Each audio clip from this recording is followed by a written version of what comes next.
Good evening and welcome to tonight's episode of Talking Sports with Evan. I'm Evan Watalis, and after a week off last week, I am back to bring you another episode of Talking Sports with Evan.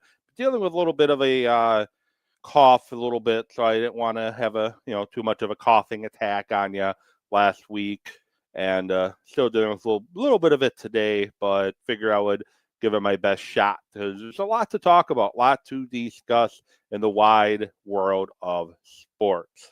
From the Packers facing off against old friend Aaron Rodgers on Sunday Night Football to the Milwaukee Brewers playoff series ending last Friday to the Wisconsin Badgers continuing to be in a don't even know what to call it.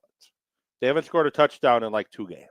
So most of the conversation is going to fall around those three topics. Plus, you got the Milwaukee Bucks back as well with the impressive win last night in Milwaukee over the Wizards in Chris Middleton's welcome home to Milwaukee game, his first trip back to Milwaukee since being traded.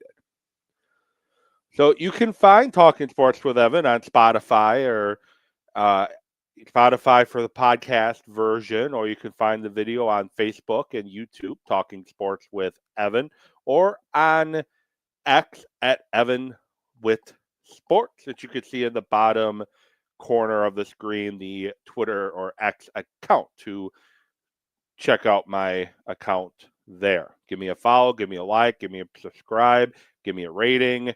And that's where you can find all the past and upcoming episodes of Talking Sports with Evan. Then I'm going to start with the Wisconsin Badgers. And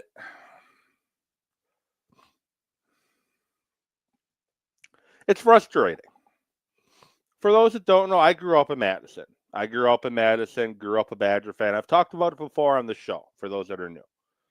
Grew up a big Badger fan, watching every single Badger game, from your Brett Moss to your Ron Dane to your Carl McCullough to your Brian Calhoun, your Michael Bennett, your Jonathan Taylor, your Melvin Gordon, James White, Brooks Bollinger, Mike Samuel, Darrell Bevel. I used to watch, and I still watch the Badgers pretty religiously, and I was there watching pretty much since the team turned it around in I think it was 92 or 93. That's where the team turned it around, and we had quite significant winning, but with Barry Alvarez. And there are a number of teams during the Alvarez era and the Bielema era that if they would have had the college football playoffs at the 12-team mark back then, they clearly would have been considered a playoff team. But it's frustrating seeing where the team is right now. I don't even know if they're going to win another Big Ten game. They won 2 non-conference games, and they've yet to win in the Big Ten. I don't even know if they're going to win a Big Ten game. Maryland was one of those games that was winnable for them. Didn't happen. Iowa, winnable, didn't happen. And now the next winnable game on their schedule is Minnesota at Minnesota for the Axe. And the way this team has played over the last several weeks, I don't see how this team wins another game. And it's easy for me to say this being a fan, but I think it's time to move on from Luke Fickell. I understand not getting rid of him now. I understand not moving on from Fickell right now, as there's really nobody on the staff with any head coaching experience except your special teams coordinator, and there's really nobody on staff that you really want to give an interim title to. Unlike a couple years ago when they got rid of Paul Chryst, you had Jim Leonard on staff, and you wanted to audition Leonard to potentially take over the program at the end of the season. Unfortunately, it didn't happen, and we know where the Badgers are now. with your head coaching decision. But at the end of the day, they got to do something. Camp Randall attendance is dropping. Fans are leaving much sooner than they used to. They're not sticking around for the fourth quarter anymore. They're not sticking around for the fifth quarter. And it's getting very embarrassing. And the thing is, I'm tired of constantly seeing no emotions from Luke Fickell. Like, if you're getting your ass kicked and you show like you give a damn, that's one thing. But he's getting his ass kicked and doesn't look like he gives a crap at all. And it's frustrating. It's frustrating as a Badger fan. It's frustrating watching him walk up and down the sidelines with team written on his back, and he doesn't seem to care. He doesn't seem, and I get it. He's not a Wisconsin guy. He doesn't have the love and the passion for the program. This is just another job for him. He was a hot name, and I don't have a problem with him hiring Fickell. It was the right choice at the right time. A lot of fanfare around it. The Badgers were applauded by media entities all over the place, applauding the Badgers' hire of Luke Fickell to be the head football coach. And it's kind of gone downhill from there.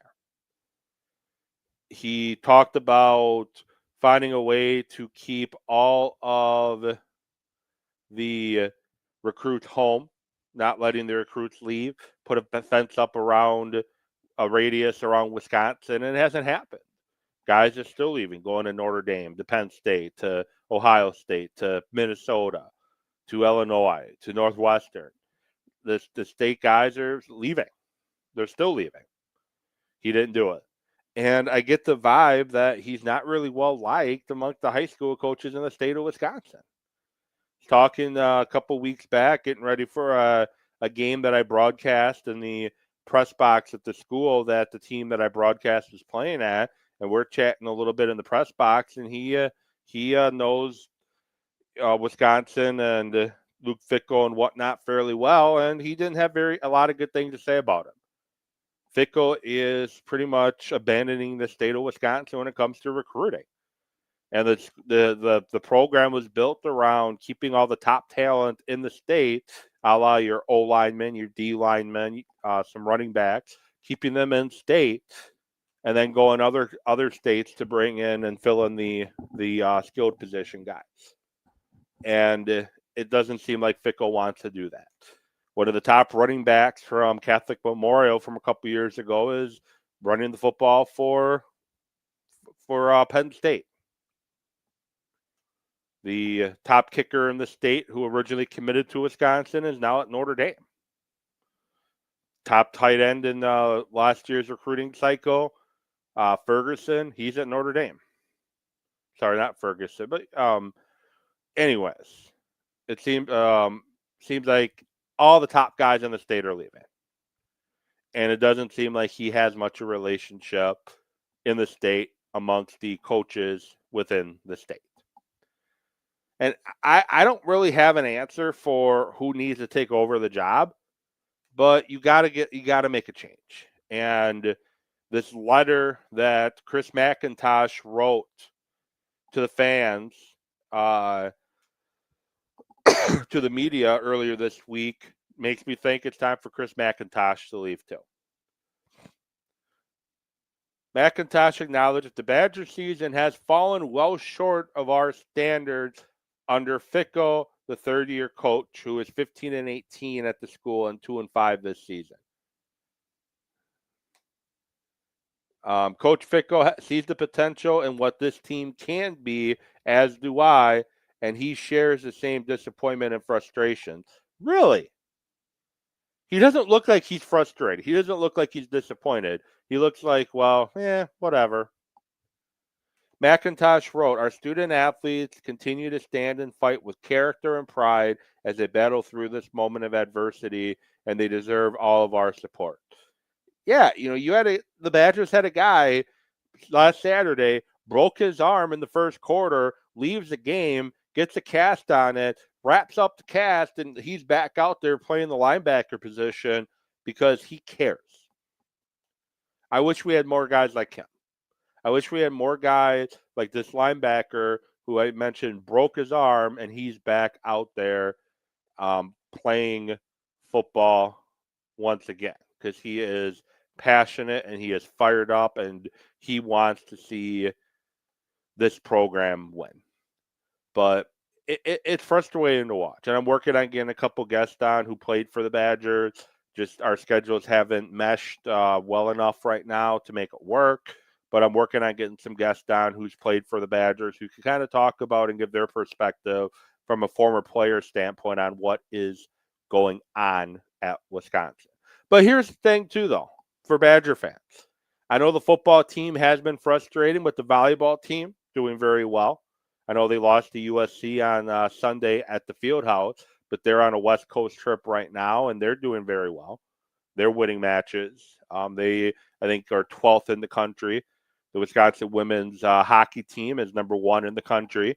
So you can watch one of those two teams to get your Badger winning fix in as you get disappointed about what the football team has done.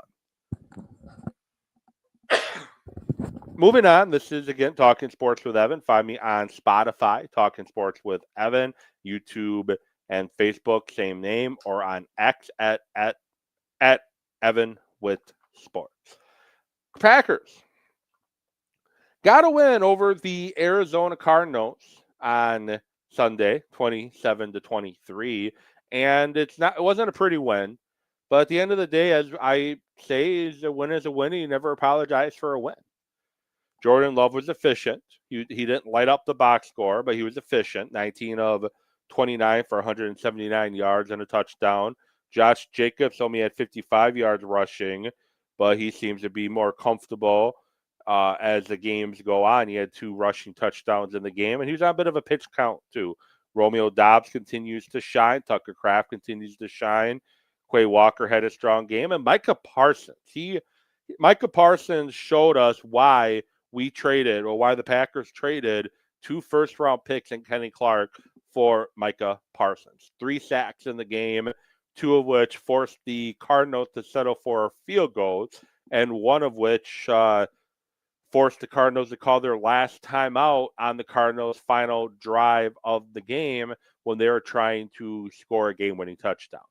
His 3rd sack of the game forced them to call a timeout and kind of derailed what they were trying to do. Micah Parsons was a game wrecker on Sunday in Arizona, and again, he showed exactly why Micah Parsons is in Green Bay.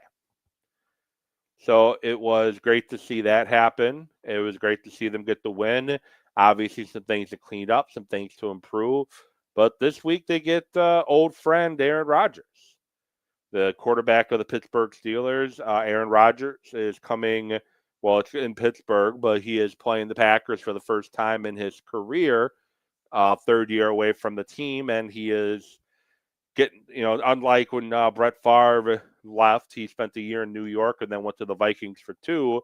Aaron Rodgers waits 2 seasons before he can play the Packers, and it should be a good game. It should be exciting. Aaron Rodgers has played really well. Jordan Love has played really well, and both offenses are capable of putting points up on the board. It's going to come down to which defenses can make stops, and I think the biggest thing the Packers need to do is get pressure on Aaron Rodgers early in the game, hit him a few times, and make him uncomfortable. And the Packers traded for Micah Parsons pretty much to go up against a quarterback like Aaron Rodgers, where you can rush 4, get to the quarterback with 4, and drop everybody else back into coverage. Rodgers tends to and has tended to struggle at times when you flood the coverage area and you can't find an open receiver. The key thing is the secondary is going to have to play significantly better. The secondary has not been very good at times when the quarterbacks have gotten time to throw the football or they've gotten it out fairly quickly. But I think it's time to play some Carrington Valentine at outside corner. It's time to limit Hobbs on what he does as strictly being a backup slot corner behind Bullard and give him on the field on like dime packages. I think you got to go with Carrington Valentine outside. And whatever offensive line holds up, because both teams have a pretty fierce pass rush. TJ Watt, who's on the injury report today for the Steelers, he's obviously a really good edge guy. Micah Parsons is a very good edge guy. Rashawn Gary got a strip sack last week that the Packers recovered. So the Packers have a lot of guys that can get after the quarterback. The Steelers have a lot of guys that can get after the quarterback. It's whatever team protects the quarterback the best. And debates that I've seen, would you be fine with the Packers winning and Aaron Rodgers having an outstanding game? No. When Aaron Rodgers plays anybody but the Green Bay Packers, I want to see Aaron Rodgers play a good game. But this game, no. I could care less if he has a good game. I want to have him have his worst game that he's had as a starter of the Pittsburgh Steelers. And why? Nothing personal against Aaron Rodgers, is because if Aaron Rodgers plays poorly, the Packers have a better chance of winning. That's what I care about. The Packers have a better chance of winning if Aaron Rodgers plays poorly and Jordan Love plays well. They have a better chance of winning. I don't care if Aaron Rodgers lights up the scoreboard or not. I don't want him to. I'm a Packer fan first. Aaron Rodgers can go back to lining up the scoreboard next week. This week, we need to shut him down and make things extremely difficult for him. And if you feel differently than that, then I don't know what to tell you. And then finally, it's looking like it's gonna be a quick show here tonight. Milwaukee Brewers. Season ended in the NLCS. Very disappointing. And got a lot of thoughts, because this is when you start to have the conversation. Was the season a failure because they didn't make it to the World Series? And some people, of course, going to say, yes, you didn't make the World Series. You didn't win the World Series. It's a failure. You failed because you could only muster 4 runs in 4 games against the LA Dodgers. And I completely understand that viewpoint. I completely get that. But I think it's fair to say that the 2025 regular season for the Milwaukee Brewers was a huge success. They were fun to watch. They had the best record in baseball. They won a best-of-5 thriller in 5 games against the Chicago Cubs in the first round of the playoffs. Unfortunately, they ran into a buzzsaw that the Dodgers starting pitching was, and they couldn't get their footing, and the bats disappeared, and they struggled to score runs when it mattered most in the NLCS. But you can be disappointed about losing to the Dodgers in the NLCS, but still look back on the season as a whole and be impressed. Because this is the Brewer team that was projected to finish anywhere from 3rd to last in the division. The over-under was, I think, 81 or 82, maybe 83 wins. They ended up with 97 wins, with the best record in baseball, and they got the division title for the 3rd year in a row, and they won a playoff series for the first time since 2018, getting to the NLCS for the first time since 2018. A lot of things to build on.